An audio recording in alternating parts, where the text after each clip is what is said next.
CGTN, China Global Television Network.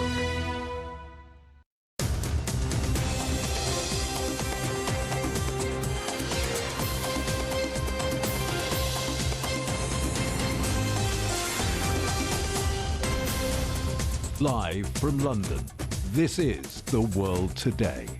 Hello, I'm Jamie O and welcome to the programme. Our top stories: tens of millions of people under flood alert, thousands flee their homes. These are the live pictures as the first tropical storm in California for 80 years makes landfall. Our other headlines: China cuts one of its key interest rates as the country looks to reboot its economy amid falling exports and property market worries. China's President Xi Jinping heads to Johannesburg as the leaders of the BRICS countries prepare to hold talks on expanding membership and trade relationships.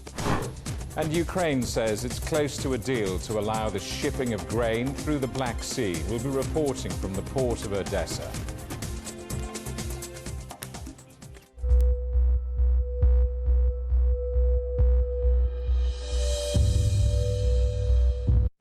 The first tropical storm to hit California in more than 80 years has caused life-threatening flooding and is now moving towards Nevada.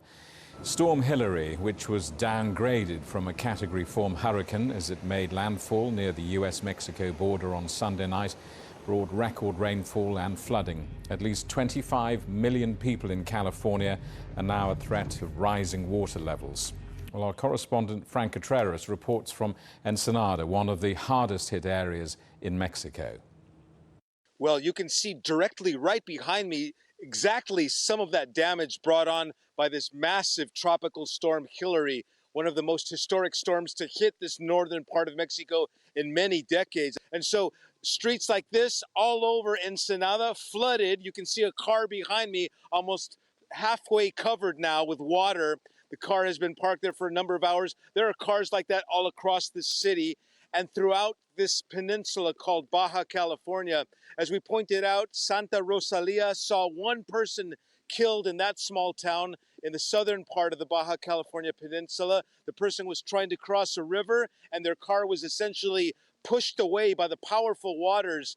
The water now has launched boulders from sides of hills. Mudslides are taking place as we speak. There's the danger that some houses could collapse, houses that are built along hillsides, muddy areas near the northern Mexican city of Tijuana, right across the border from San Diego, California. This is the dangerous part here. This heavy torrential rain is what threatens people's lives.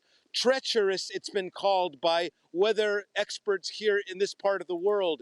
The possibility of not only damage to property, but also the loss of human lives, animals, livestock, agriculture. The storm is going as far north as the U.S. state of Idaho. Imagine, that's near the border with Canada. And so we're talking about a massive area here that is being affected by this heavy rain coming down in this region of the world. So this is what's taking place here. Some people will spend the night with power outages. In the morning, they have no idea how soon the electricity will come back, and the situation is increasingly difficult as heavy rain will continue to pour down here through the night. Frank Contreras, our correspondent there in Mexico. Well, US President Joe Biden is heading to Maui nearly 2 weeks after wildfires swept through the Hawaiian island and killed at least 114 people. Biden will visit the devastated community of Lahaina to see the damage firsthand and receive a briefing from officials. Our correspondent Dan Williams reports.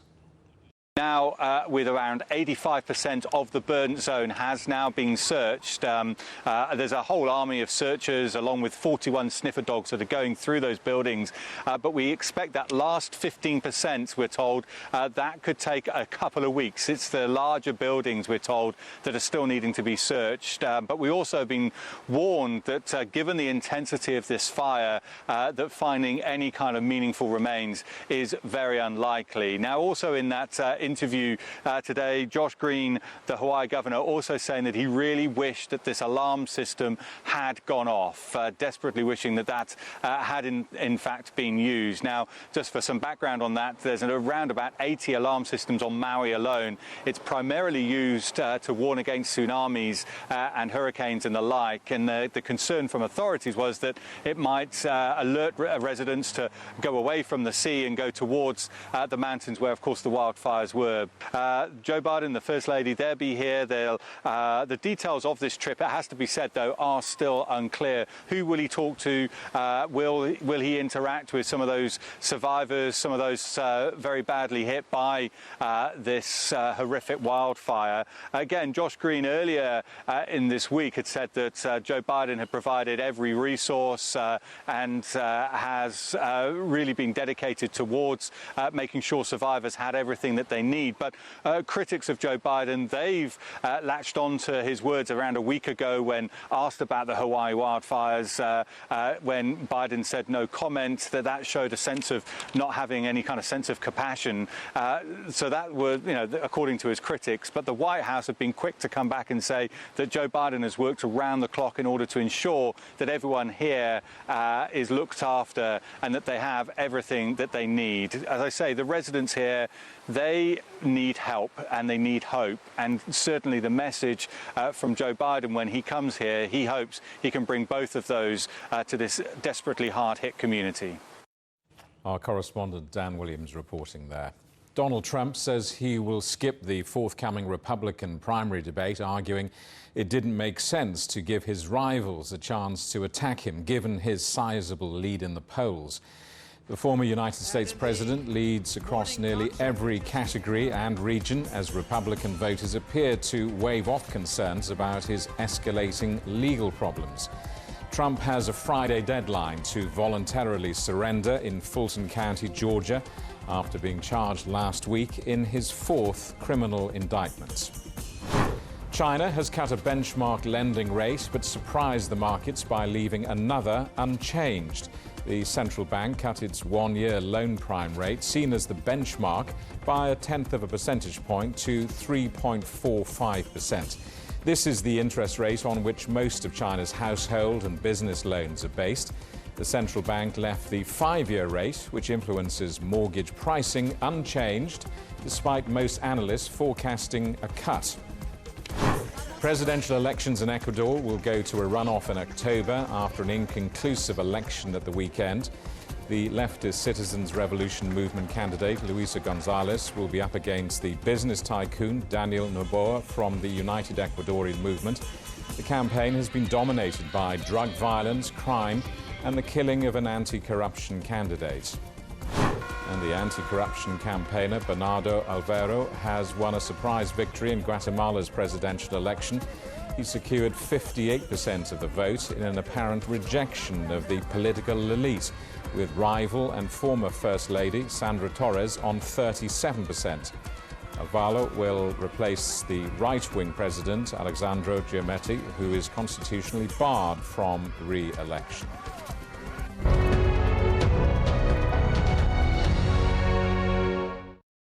China's President Xi Jinping has left for Johannesburg to attend the 15th BRICS summit and a state visit to South Africa.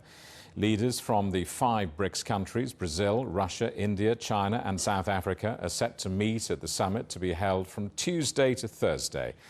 Ahead of the summit, President Xi called for more cooperation between China and South Africa. Our correspondent Daniel Arap Moy is in Johannesburg.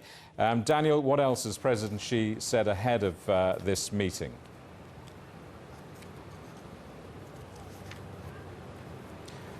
Well, thank you very much. President Xi Jinping is expected here because he is one of the presidents who are attending the summit here in Johannesburg tomorrow. And ahead of this visit, there is one key issue that President Xi Jinping did mention to the students of the Confucius Institute here in Durban, South Africa. He told the students to learn the Chinese language, and he told them this is one of the ways that they can be ambassadors of change, ambassadors who will promote the BRICS agenda in the continent of Africa. So the language, if well learned, will be able to help the students and members of the BRICS to come together as one bloc, as they already are. So that is a key issue that he told the students here in Durban. And of course, this indicates how President Xi Jinping takes very seriously the question of people-to-people exchange and cultural exchanges between Africa as a continent and the BRICS members. So that is one of the things that he mentioned on his way to South Africa here. What else is likely to be on the agenda at this summit?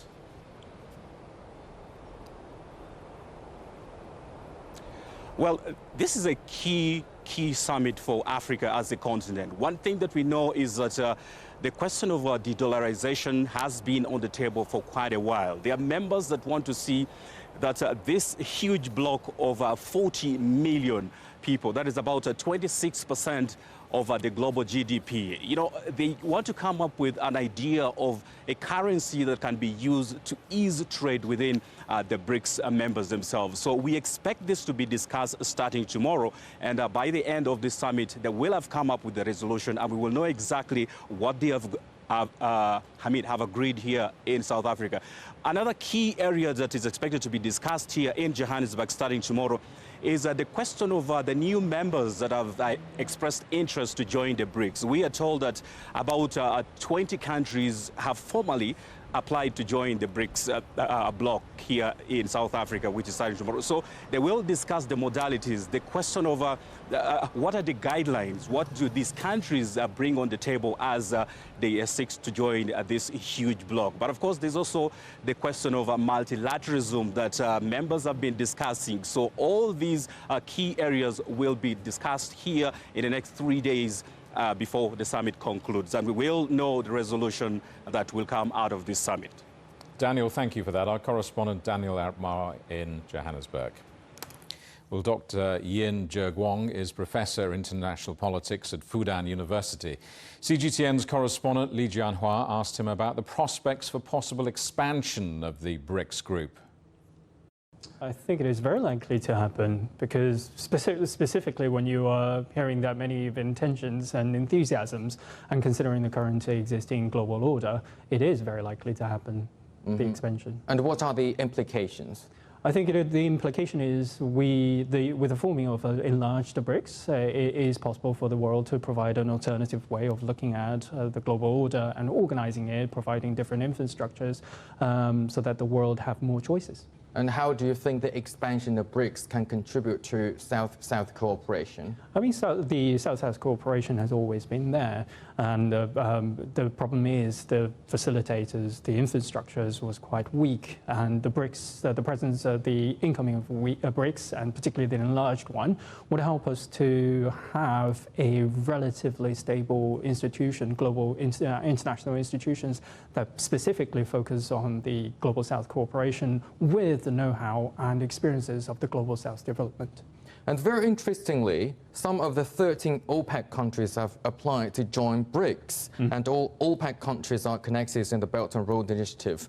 Do you think de-dollarization will be part of the discussion? I wouldn't say it as a de-dollarization, especially considering that the dollar itself is a very important global currency. I think it is important to consider that with the incoming of the BRICS and the discussion of diversification of the global trade, the crucial key word is the diversification here. We have more choices, we have different way of conducting global trade rather than just focusing on one single source of currency. What role does the bloc play to address climate change from your perspective? I mean, to the Global South countries, climate change is inevitably the most important questions. And I think the importance of the BRICS discussing the global climate change is important in the sense that it has the possibility and the ways, the infrastructure to actually implement some of the changes that will help to counter humankind to counter global warming. Russia pulled itself out of the Black Sea Green Deal in July, and there have been concern about food security since Ukraine would not be able to transport its grain out of the country. Do you think that it can be a platform for them to talk about how to get Russia back to the negotiation table? Yeah, I think so, absolutely. There's a certain possibility set there, and there are already global conversations and summits focusing on that. It seems like it's quite promising that BRICS will also devote itself to bringing Russia back to the table and to resolve the current crisis, not only just to Ukrainian and Russians, but also to the world as a food crisis. Yes. You're watching CGTN. Still ahead, Ukraine is reportedly close to finalizing a deal to allow the transport of grain ships through the Black Sea. We'll be reporting from the port of Odessa next.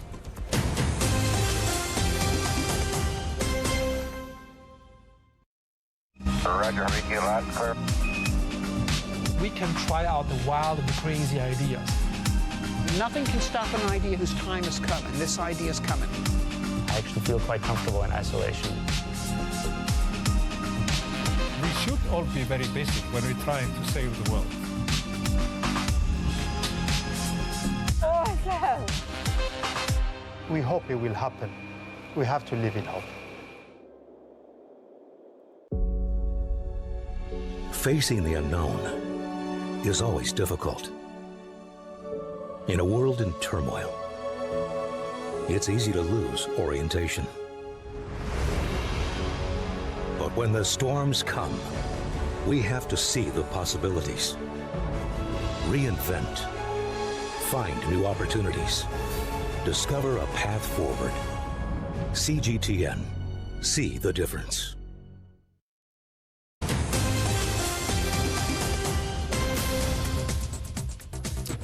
Hello, welcome back. A reminder of our top stories. Tens of millions of people under flood alert. Thousands flee their homes. The first tropical storm in California for 80 years makes landfall. Our other headlines, China's President Xi Jinping heads to Johannesburg as the leaders of the BRICS countries prepare to hold talks on expanding membership and trade relationships. And China cuts one of its key interest rates as the country looks to reboot its economy amid falling exports and property market worries. Ukraine is reportedly close to finalizing a deal to allow the transport of grain ships through the Black Sea. The Financial Times quotes a special envoy for Ukraine's economy ministry as saying a deal to cover ships traveling through Ukraine's own humanitarian corridor is being discussed with domestic banks and international insurance groups. Last week, the first cargo ship to use this route arrived in Istanbul. This is despite Moscow warning that it could not guarantee the safety of ships traveling through the area. Well, as fighting in eastern Ukraine continues, civilian infrastructure is increasingly being targeted. Damage to infrastructure at Ukraine's ports has reduced the amount of grain that can be exported to Africa and Asia. Another large crop of wheat, barley and maize has just been harvested, but there are huge problems in transporting food out of Ukraine, especially after Russia withdrew from the Black Sea grain deal last month. Our correspondent Yolo Abdavid reports now from Odessa. After the collapse of the Black Sea Grain Initiative last month, there's uncertainty and concern. That agreement allowed Ukraine's agricultural crops to be exported worldwide. Ships heading to African and Asian ports travel through the Bosphorus Strait in Istanbul, across the Black Sea. Delays mean vessels wait to be inspected and checked. Now, ships heading to Ukraine aren't protected, even in international waters. We realized it from the very beginning because when this grain initiative was signed on 22nd of July last year, on 23rd we have the shoot and the hit of rockets in the Odessa port. In the next day, they show that they not respect international agreements, nothing. Ukraine is a global grain grower, and its Ministry of Agriculture says this year's harvest is larger than in 2020. But with ports bombed and grain silos destroyed, tens of thousands of tons of grains aren't reaching their intended markets. Especially as officials complain Russia is interfering with Black Sea shipments. That doesn't stop companies trying to increase business where they can and remaining optimistic about exporting food and other goods. I hope our security service of Ukraine, our Navy, will have some gifts for them, for the infrastructure, if they will continue to destroy our port, because they have the same ports in Black Sea. Ukraine usually exports 60 million tons of grain annually. This year the drop in exports hits traders, but also the farmers' incomes. The port of Mykolaiv was bombed last year and is now waiting to reopen sometime. If a new grain agreement is reached, then barges and ships will once more transport grain down through the Black Sea. Before the conflict, 95% of Ukraine's exports were shipped out of its 18 seaports. Trade has been limited to just 3 ports during the grain agreement. Now even that has become precarious, which is why roads and railways are being used. Those who export the grain, yes, they will have less profit than before, because this new logistic is more expensive, as by using railway transportation, as cars, as don't know, ships. So that's these people, this part of economy will lose. War is often said to be good for business, but thousands have lost their jobs and homes. Others try and make the best of it, as several of Odessa's beaches have been reopened. People come to forget the horrors of the last 18 months. Yoloat David, CGTN, Odessa, Ukraine. The World Athletics Championships are underway in Budapest, with more than 2,000 of the world's top athletes vying for medals. Our correspondent Peter Oliver is outside the National Athletics Centre where the championships are taking place. Peter, just talk us through some of the highlights of these games. Hi. Yes, Sunday evening saw golds for Noah Lyles in the men's 100 metres. He said he was going to do it, and he did just that. He said he was going to post some fast times and promise golds in the 100 and the 200. Well, he's fulfilled half of that promise so far. We also saw imperious performances in the men's 10,000 metres from Joshua Cheptegei of Uganda, and in the hammer from breakout star, really, at these games, 21-year-old Ethan from Canada. That's the Canadian hammer thrower, launching himself onto the scene this time around with a gold medal. Both of those two caught up with me just after they picked up their golds. It's a honor, especially when you have the legends who have done it 4 times in a row. So for me, it's a honor to an inspiration from the great guys. So it's a honor for me, and I'm proud to have won today my 3rd world title. This is definitely an amazing way to end a great season, and it's a wonderful feeling being able to take this home with me. There are also gold medals in the women's long jump and an emotional gold. First gold for Team GB at this World Championships for Katarina Johnson-Thompson. She came back from injury to win the women's heptathlon. More goals up for grabs today. Yes, Zhu Yaming of China is going for gold in the triple jump. He's probably China's best chance of a medal coming. Well, certainly China's best chance of a medal today. He's their only chance of a medal in the finals. We are also going to be keeping a close eye on the women's 100 metres final. It'll be coming up later on. We still don't know who's going to be in that final, but it does look like it could be a showdown between Sha'Carri Richardson of the United States and the champion of the women's sprint scene. That is Shelly-Ann Fraser-Pryce of Jamaica. She has 10 world golds to her name in the sprint scene already. She'll be looking to add number 11 this evening. Peter, thanks for that. Our correspondent Peter Oliver in Budapest.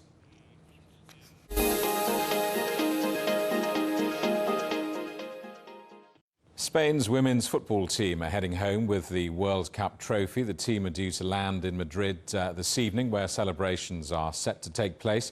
But the winners' 1-0 victory against England has been somewhat overshadowed by a controversial moment when the Spanish Football Federation president kissed one of the players on the lips as the medals were being handed out.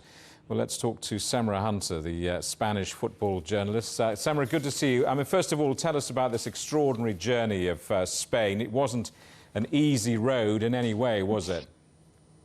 It absolutely wasn't. And actually going into this tournament, so many of us here in Spain really didn't even think that they were going to do very well at all. A lot of that had to do with the massive fallout between 15 of the players and the federation, the coaching staff, a year ago. And it had to do with 3 of the captains when they lost to England in the European Championships. Afterwards, they came out, they said They had some major concerns about the way that things were set up, and that they wanted things to change. They wanted things to improve because they really wanted to start winning things. So 15 players have sent a private email to the federation, basically asking for professionalization of the situation and the setup. And they responded in really poor fashion. They came out publicly, leaking some of the information, called them children, and spoke in a very condescending way and said, we don't want anyone here who doesn't want to be here. So rather than listening to them, they decided to back the coach and didn't allow for those players to come back to the national team. Some were called up. 3 in the end did go to the World Cup and helped Jorge Vilda, the coach, to glory, but he took a lot of inexperienced players that had never been at this level before and those who were not involved in this controversy. So in some ways, they were able to put this whole thing beside them, leave the elephant in the room as well aside, and actually come together in the face of adversity, rise like a phoenix from the ashes, quite frankly, and actually got the job done. The thing is, Spain has a lot of talent, and we saw that on display. So many of us are very proud and very happy that they were able to pull it out in the end. Globally, what does this victory mean for women's football? Globally, I think more than just Spain, the tournament itself is a really big win for women's football because we saw how competitive it actually was, and we saw how many nations have massively improved the level of their teams and the talent and the quality as well. It's not just the US winning the World Cup all the time anymore. Now they have really stiff competition. As we saw, they were eliminated very early. And so that's really nice to see as well. Spain winning the World Cup for the very first time for the women's team. It shows that women's football is very much on the rise here in Europe as well. England has been a bit of a trailblazing country in that regards in Europe in helping to really promote women's football and to grow the game. So I think it has been a massive win overall. There have been record-breaking attendances at the World Cup itself, but as well across television, across the world. There have been so many different people tuning in and showing their support for this tournament that I hope anyway, that really this could be a massive turning point, a watershed moment for the sports in helping to continue its popularity and its growth going forward. And what about this kiss that's caused a certain amount of discomfort and disquiet, hasn't it? Massively. And actually, the backlash has been really, really prominent here in Spain today. There have been massive waves of criticism towards the president, confusion as to why he would even do that. It's incredibly bizarre. You had one of the ministers in the government, I think of equality, come out and say that this is actually sexual abuse. You can't do that. This is a boss kissing one of her employees and without consent. Therefore, there can be some very severe consequences. Obviously, she would have to make a formal complaint. Both of them have come out and said, okay, let's not make a big deal of it. We just got caught up in the moment and the euphoria. It doesn't mean anything. We're just really good friends. But at the end of the day, it was very uncomfortable. I think even for Jenny Hermoso, the player that was kissed by the president, it was wildly inappropriate. He has since come out to apologize because it was demanded of him by members of the government. And now I think the question is what happens next? But hopefully it won't be a bit of a setback for women's football because now that's what everyone's talking about. They're talking about this controversy rather than focusing on the incredible, remarkable job that the women's team has done. Samra, good to talk to you. Thanks very much for coming on the programme. Samra Hunter, the Spanish football journalist and commentator. The headlines again, tens of millions of people under flood alert, thousands flee their homes. The first tropical storm in California for 80 years makes landfall. Our other headlines, China's President Xi Jinping heads to Johannesburg as the leaders of the BRICS countries prepare to hold talks on expanding membership and trade relations. And China cuts one of its key interest rates as the country looks to reboot its economy amid falling exports and property market worries. And that is the world today. Thank you for watching. We're back with more news at the top of this hour. Coming up next, it's World Insight. For now, from all of the team in London, it's goodbye.